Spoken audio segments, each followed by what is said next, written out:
city, and Dave can probably back this up, there's something to be said for experience.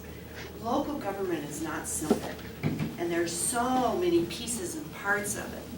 And if we've had 14 new council members in 4 years, nobody even is around long enough to learn the ins and outs and become the leader that they can be.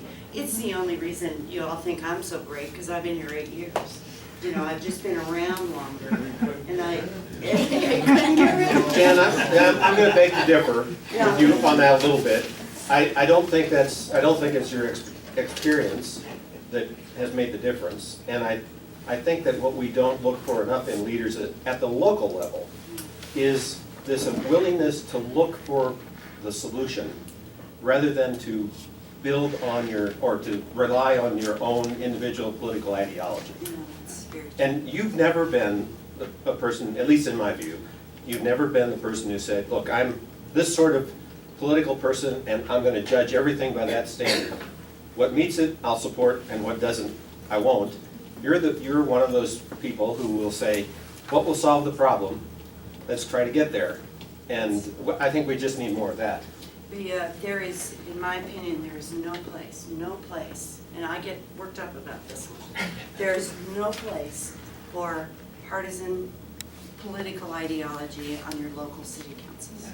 It is about our city and our community. And it's not about whether you believe that we should never raise taxes, or I'm trying to think of some of the ideologies I hear on a regular basis, or property rights are above any other issue that should come before city council.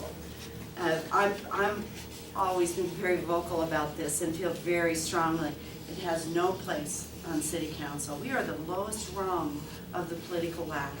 We're the first step up as you get into political life is your city councils, and which means we are the closest politics ever comes to the general public.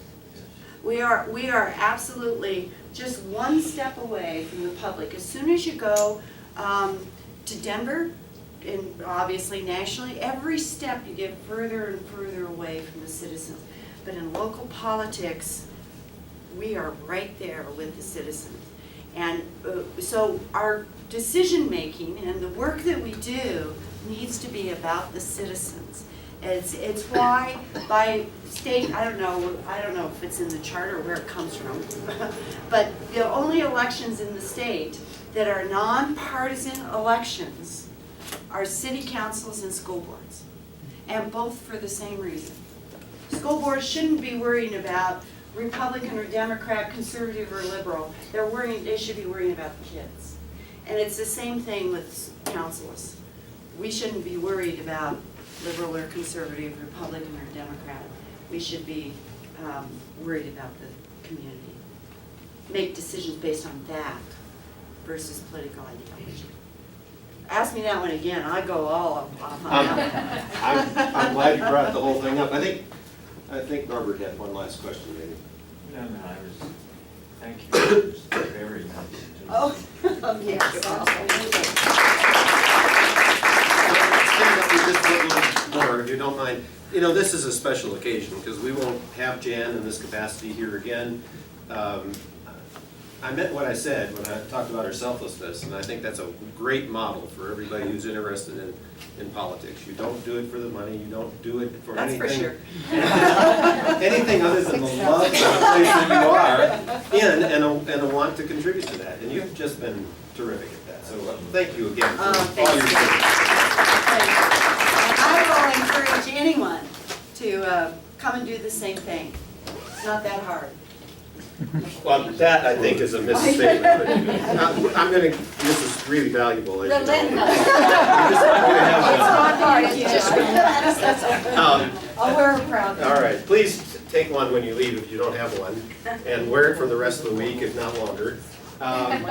Thank you again, Jan. Yeah, absolutely. It's terrific. And just want to remind you, tomorrow we have Val Snyder here, and this Yep, tomorrow is Val's last day as a council member, am I right? The swearing in is next Tuesday, so we're official until 10 o'clock Tuesday. Okay, very good. So, it's his last But Friday you'll be anyway. as frank and open as I am, because we're both, we have nothing to lose. Yeah. So we're looking forward to that too. Please come and be part of that. Also, please come to our 5:30 celebration at Ivy Wild School tomorrow night. It's the first time we've ever done anything like this. We're going to give out some awards to people and organizations we think have done a great job. And this, we'll repeat some of those rewards in the future, but some will be, I think, unique to tomorrow. And love to have you come to that. Then also the workshop and displays on Saturday are pretty exciting. We've got 9 different workshops, 3 of them at one time. And everything from how to make your neighborhood more fun and how to communicate better. If you want some tips on how to use Facebook, for instance, we've got a woman who really does that well. And she's going to talk to us. If you're interested in HOA law, we have 3 lawyers, which means we'll probably have 5 opinions. Sorry. And I like all those people, actually, all 3 of them I like very much. But they'll come and talk about HOA law and political reality, or legal realities of dealing with neighborhoods. Come and hear that. We have the HOA officer from the state coming to talk about that sort of thing. So please come. It should be a lot of fun. And we've got over 50 displays.